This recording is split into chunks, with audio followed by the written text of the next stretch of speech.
राधे राधे। आप सभी माताओं और बहनों को करवा चौथ की हार्दिक शुभकामनाएं।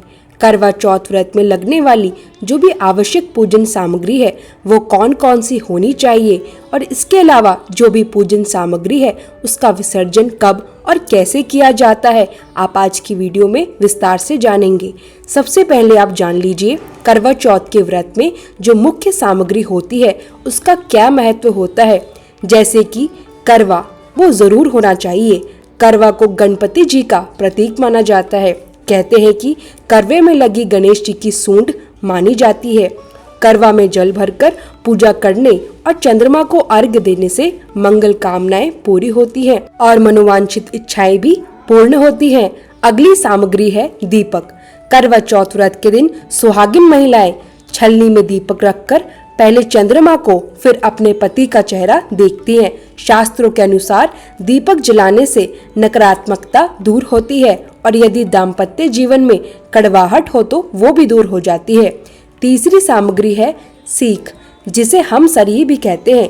करवा चौथ व्रत में कांस की सीख का प्रयोग किया जाता है। करवे की टोटी में यह डाली जाती है। कथा के अनुसार करवा के पति का पैर मगरमच्छ ने पकड़ लिया था। उस समय करवा ने अपनी शक्ति से सीकों का प्रयोग करके मगरमच्छ को बांध दिया था और यमराज के पास पहुंचकर पति की रक्षा की। इसके अलावा 16 श्रृंगार की सामग्री है। श्रृंगार की सामग्री महिलाओं को अखंड सौभाग्य और सदा सुहागिन बने रहने का आशीर्वाद देती है, इसलिए व्रत में इसका विशेष महत्व है। अब जानिए पूजन सामग्री। सबसे पहले चाहिए एक चौकी, जिस पर बिछाने के लिए हमें एक लाल साफ कपड़ा चाहिए। करवा माता की फोटो या कैलेंडर भी चलेगा और करवा चौथ की व्रत की कथा की बुक। आपको चाहिए चंद्र देवता को अर्घ्य देने का सामान। इसके लिए लोटा और दीपक की आवश्यकता होती है। कैलेंडर में ही आपको आरती और भगवान के चित्र मिल जाएंगे। आपको चाहिए 2 मिट्टी के करवे।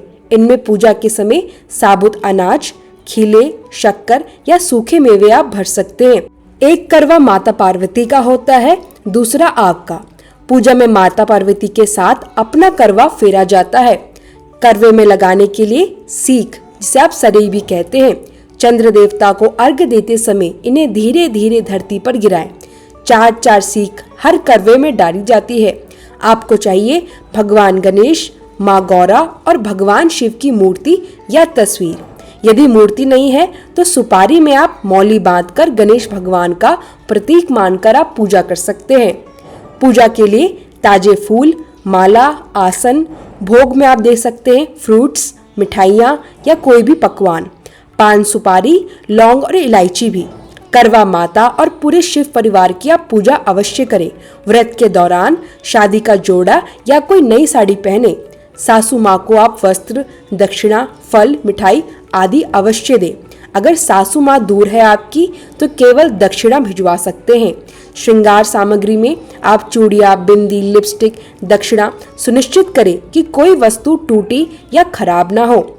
आपकी भावनाएं बिल्कुल सच्ची हो, यही सबसे महत्वपूर्ण बात है।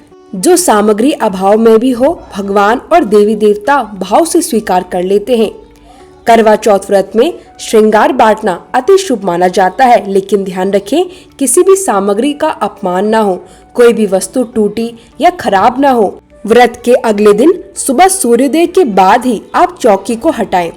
करवे, मिट्टी के दीपक, फूल, अक्षत आदि का विसर्जन करें। यदि भोग बचा हो तो उसे परिवार में प्रसाद के तौर पर बांट दें। मिट्टी के करवे या दीपक पानी में आप विसर्जित कर दें। कभी भी ऐसी जगह न रखें जहां उसका अपमान हो। जो सामग्री बायना के लिए आपने रखी थी उसे बाद में उचित समय पर आप सासू माँ या किसी भी सुहागिन महिला को आप दे सकते हैं। करवा चौथ व्रत सच्चे मन और विधि विधान से करने पर पति की लंबी आयु, सुख, समृद्धि और शुभ फल मिलता है।